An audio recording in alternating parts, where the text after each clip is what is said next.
दोस्तों, आज की कहानी का शीर्षक है लाल जूते। एक गांव में एक छोटी सी सुंदर और नाजुक लड़की थी जो बहुत गरीब थी। गर्मियों भर वह नंगे पांव रहती थी और सर्दियों में लकड़ी के जूते पहनती थी, जिनकी रगड़ से उसके छोटे छोटे पैर छिलकर लाल हो जाते थे। उसी गांव में एक बूढ़ी विधवा रहती थी जिसका पति जूते बनाता था। उसने बड़ी मेहनत के साथ उस गरीब लड़की के लिए लाल चमड़े के टुकड़ों से एक जोड़ा बनाया, पर वह जोड़ा बहुत अच्छा नहीं बन पाया। ज्योति नाम की उस लड़की को वे जूते उस दिन मिले जिस दिन उसकी माँ को दफनाया जा रहा था। जूतों का रंग दुख के मौके के लिए ठीक नहीं था, पर दूसरे जूते न होने की वजह से उसे वही पहनने पड़े। वह बेचारी फटे पुराने कपड़े, नंगी टांगों और लाल जूतों में ताबूत के पीछे चल रही थी। तभी एक बहुत पुराने ढंग की गाड़ी उसके पास से गई। उसमें एक बूढ़ी औरत बैठी थी। वह उस छोटी लड़की को देखकर बहुत दुखी हुई और उसी वक्त पादरी के पास जाकर बोली, वह छोटी लड़की मुझे दे दीजिए, मैं उसे बहुत अच्छी तरह पालूंगी। ज्योति ने सोचा कि शायद बूढ़ी औरत ने उसे उसके लाल जूतों की वजह से पसंद किया होगा, पर उस बुढ़िया को वे जूते इतने भद्दे लगे कि उसने उन्हें चूल्हे में डलवाकर जला दिया। अब ज्योति को अच्छे साफ सुथरे कपड़े पहनाए जाते थे। उसे पढ़ना लिखना और सिलाई करना सिखाया गया। सब लोग यह मानते थे कि वह एक सुंदर बच्ची थी, जबकि शीशा कहता था कि तुम सुंदर नहीं, बहुत सुंदर हो। एक बार रानी अपनी बेटी राजकुमारी के साथ पूरे देश की यात्रा कर रही थी। हर जगह उन्हें देखने के लिए लोगों की भीड़ जुट जाती थी। जब वे ज्योति के गांव के पास के किले में गए तो वह छोटी सी लड़की भी भीड़ के पीछे चल दी। राजकुमारी किले की एक बड़ी सी खिड़की में से झांक रही थी, जिससे सब लोग उसे देख सकें। वह एक छोटे से स्टूल पर खड़ी थी। उसने मुकुट नहीं लगा रखा था, पर एक बहुत सुंदर सफेद पोशाक और मोरक्को के बने बहुत सुंदर लाल जूते पहन रखे थे। जूते बनाने वाले की विधवा ने ज्योति के लिए जो लाल जूते बनाए थे वे उनसे बहुत सुंदर थे, पर वे भी लाल जूते थे और ज्योति को वे दुनिया में सबसे ज्यादा पसंद थे। धीरे धीरे ज्योति इतनी बड़ी हो गई कि उसका ईसाई ढंग से धार्मिक संस्कार होना था। इस मौके के लिए उसकी नई पोशाक और नए जूते लिए जाने थे। बुढ़िया उसे पास के शहर के सबसे बढ़िया जूते वाले की दुकान पर लेकर गई। उसने उसके पैरों का नाप लिया। उस दुकान की दीवारों पर शीशे की अलमारियों में बहुत तरह के सुंदर जूते सजे हुए थे। बुढ़िया की आंखें इतनी कमजोर थी कि वह कुछ देख नहीं पा रही थी, पर ज्योति देख सकती थी। उसे दो जोड़ा जूतों के बीच में एक लाल जोड़ा दिखा जो राजकुमारी के जूतों की तरह था। ओह, वे कितने सुंदर थे! जूते वाले ने बताया कि ये किसी रईस आदमी की लड़की के लिए बनाए गए थे, पर उसके नाप के नहीं बन पाए थे। बुढ़िया बोली, मेरे ख्याल से ये पेटेंट चमड़े के हैं क्योंकि चमक रहे हैं। ज्योति उन्हें पहनने की कोशिश करती हुई बोली, हाँ, ये चमक रहे हैं। वे उसके ठीक आए, इसलिए बुढ़िया ने दिलवा दिए, पर अगर उसे पता होता कि वे लाल रंग के हैं तो वह नहीं खरीदती, क्योंकि धार्मिक काम के वक्त लाल जूते नहीं पहने जाते। नज़र कमजोर होने की वजह से बुढ़िया को रंग का पता नहीं चला और ना ही उसने रंग देखा, पर चर्च में सब उसके पैरों की तरफ देख रहे थे। वहाँ की दीवारों पर पुराने पादरियों और उनकी पल्लियों की बड़ी बड़ी तस्वीरें लगी थी, जिनमें वे गले पर सफ़ेद झालर लगी काली पोशाकों में दिख रहे थे। वे वहीं दफनाए गए थे। ज्योति को लगा जैसे वे भी उसके लाल जूतों को घूर रहे थे। बूढ़े पादरी ने ज्योति के सिर पर हाथ रखकर वह पवित्र कसम कही जो उसे दोहरानी थी।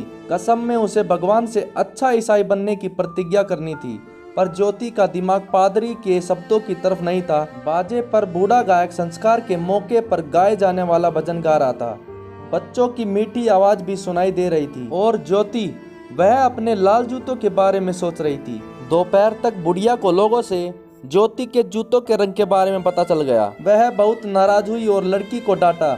उसने कहा कि चर्च में लाल जूते पहनकर जाना बहुत गलत था। साथ ही यह भी बताया कि उसे हमेशा यह याद रखना चाहिए कि चर्च में काले जूते ही पहनने चाहिए, भले वह पुराने हों। अगले शनिवार को ज्योति को भोज समारोह में जाना था। उसने अपने काले जूते देखे, फिर लाल देखे और एक बार फिर वे लाल जूते ही पहन लिए। वह दिन बड़ा सुंदर था। सूरज चमक रहा था। बुढ़िया और ज्योति खेतों में से सोते हुए गए, जिससे उनके जूते थोड़े गंदे हो गए।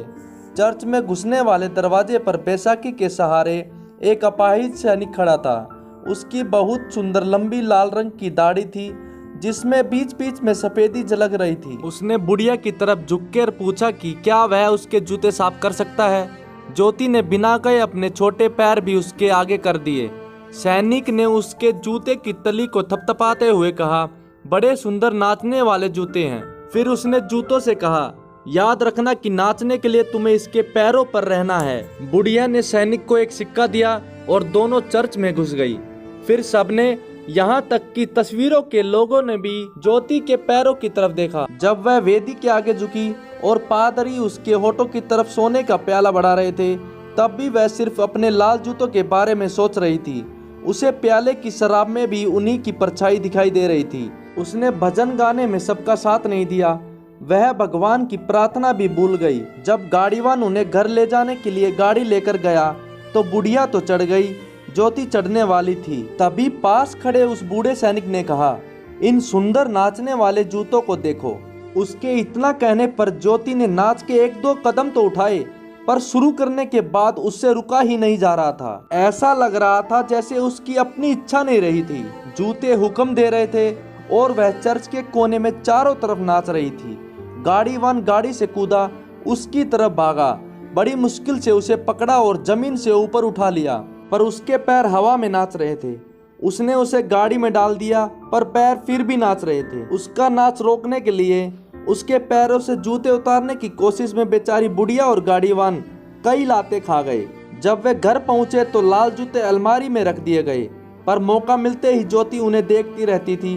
कुछ दिन बाद बुढ़िया बहुत बीमार पड़ी। डॉक्टरों ने कहा कि अब वह ज्यादा वक्त नहीं जी पाएगी। उसे अच्छी देखभाल की जरूरत थी, जो ज्योति के अलावा कौन कर सकता था। शहर में एक नाच का आयोजन था जिसमें ज्योति को भी बुलाया गया था। उसने बुढ़िया को देखा जिसे हर हालत में मरना था। फिर अपने लाल जूते देखे, देखना पाप नहीं था। फिर उसने उन्हें पहना, इसमें भी क्या नुकसान था। पर फिर वह नाच में चली गई। वहां वह नाचने लगी, पर जब वह दाहिनी तरफ नाचना चाहती थी तो जूते बाईं तरफ ले जाते थे।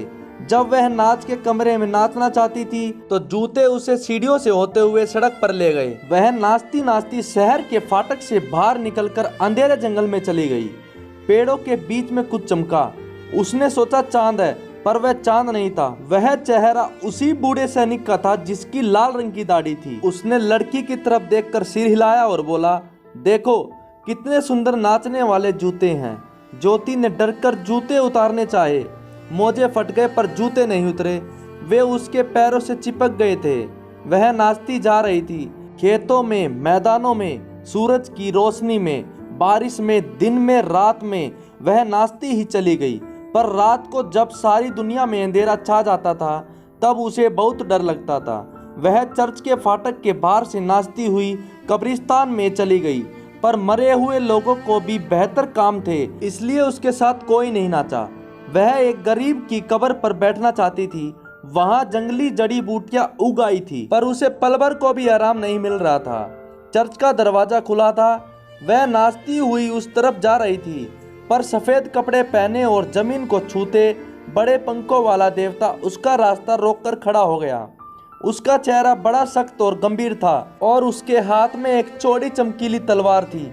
वह बोला, तुम तब तक नाचोगी जब तक कि तुम पीली और कमजोर नहीं पड़ जाती। तुम अपने लाल जूतों में तब तक नाचोगी जब तक कि तुम्हारी खाल हड्डियों से कंकाल की तरह नहीं चिपक जाती। तुम एक दरवाजे से दूसरे तक तब तक नाचोगी जब तक कि एक ऐसे घर के सामने नहीं पहुंच जाती जहां रहने वाले बच्चे अहंकारी होंगे। तुम्हारे दरवाजा खटखटाने पर वे तुम्हें देखेंगे और तुम्हारी किस्मत के बारे में डरेंगे। नाचो, तुम्हें नाचना है, नाचो, दया करो। ज्योति चीखी, पर देवता का जवाब नहीं सुन पाई क्योंकि उसके जूते उसे दूर ले गए थे। फिर चर्च के आंगन से निकलकर मैदानों और सड़कों से होती हुई गलियों में से बराबर नाचती चली गई। एक सुबह वह अपने पहचाने हुए घर के सामने से नाचती हुई जा रही थी। अंदर से भजनों की आवाज आ रही थी। तभी दरवाजा खुला। फूलों से सजा एक ताबूत निकाला गया। उसके प्रति दयालु बुढ़िया मर चुकी थी। उसे लगा जैसे सभी इंसानों ने उसे छोड़ दिया और भगवान के दूत ने उसे अभिशाप दिया है। पर उसे नाचने जाना था और वह नाचती रही। जूते उसे मैदानों और खेतों में ले गए, कटीली झाड़ियों और बिच्छू बूटियों के बीच से ले गए। उसके पैर कट गए खून बहने लगा। एक दिन वह एक वीरान खेत में से जा रही थी जहाँ सिर्फ एक झोपड़ी थी। वह जानती थी कि वहाँ जल्लाद रहता है। ज्योति ने उसकी खिड़की खटखटाई और आवाज लगाई, बाहर आओ, बाहर आओ। मैं अंदर नहीं आ सकती क्योंकि मुझे नाचते रहना है। जल्लाद दरवाजा खोलकर बाहर आया। ज्योति को देखकर बोला, जानती हो मैं कौन हूँ? मैं वह हूँ जो दुष्टों का सिर काटता है। मेरी तलवार चलने के लिए बेचैन है। ज्योति ने खुशामद करते हुए कहा, मेरा सिर मत काटना क्योंकि तब मैं प्रायश्चित नहीं कर सकूंगी। हाँ, मेरे पैर काट दो। उसने अपने पाप मान लिए। जल्लाद ने उसके पैर काट दिए और उसके लाल जूते नाचते हुए अंधेरे में चले गए। जल्लाद ने उसके लिए लकड़ी के पैर और एक जोड़ी बैसाखी बना दी, साथ ही एक पछतावे से भरा भजन भी सिखाया। ज्योति ने तलवार चलाने वाले हाथ को चूमा और अपने रास्ते पर चल दी। उसने सोचा, मैंने इन लाल जूतों की वजह से दुख सहा है, अब मैं और लोगों के साथ चर्च जाऊंगी। पर जब वह चर्च के दरवाजे पर पहुंची तो फिर उसके सामने लाल जूते नाचने लगे। वह डरकर वहां से भाग आई। पूरा हफ्ता वह बहुत उदास रही और आंसू बहाती रही। इतवार आने पर उसने सोचा, अब मैं काफ़ी तकलीफ उठा चुकी हूँ। इस वक्त चर्च में जो लोग बैठे पूजा कर रहे हैं, मैं भी उन जैसी ही तो हूँ। वे भी गर्व से सिर ऊंचा रखते हैं। इस ख्याल ने उसे हिम्मत दी, पर वह चर्च के फाटक के आगे नहीं जा सकी क्योंकि फिर जूते उसके सामने नाच रहे थे। अब वह सच्चे दिल से पछता रही थी। वह पादरी के घर गई और काम के लिए विनती करती रही। उसने कहा कि मुझे तनख्वाह की परवाह नहीं है, मुझे सिर्फ सिर पर छत और खाना चाहिए। पादरी की औरत ने उस पर तरस खाकर रख लिया। ज्योति को रहने की जगह मिल गई और वह मेहनत से काम करने लगी। शाम को पादरी बाइबल पढ़ते और वह बैठकर सुनती रहती थी।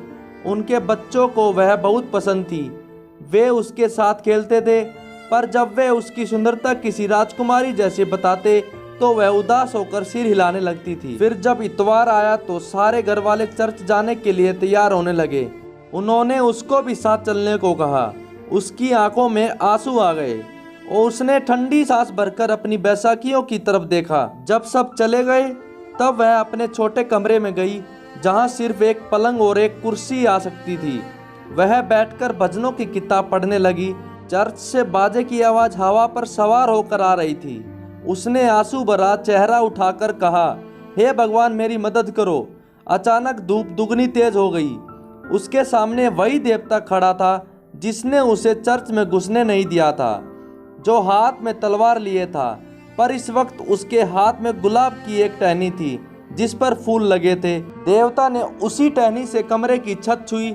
वह ऊपर उठ गई और जहां उसने छुआ था वहां एक सुनहरी सितारा चमकने लगा। फिर उसने उसी टहनी से दीवारें छुई और वे चौड़ी हो गई।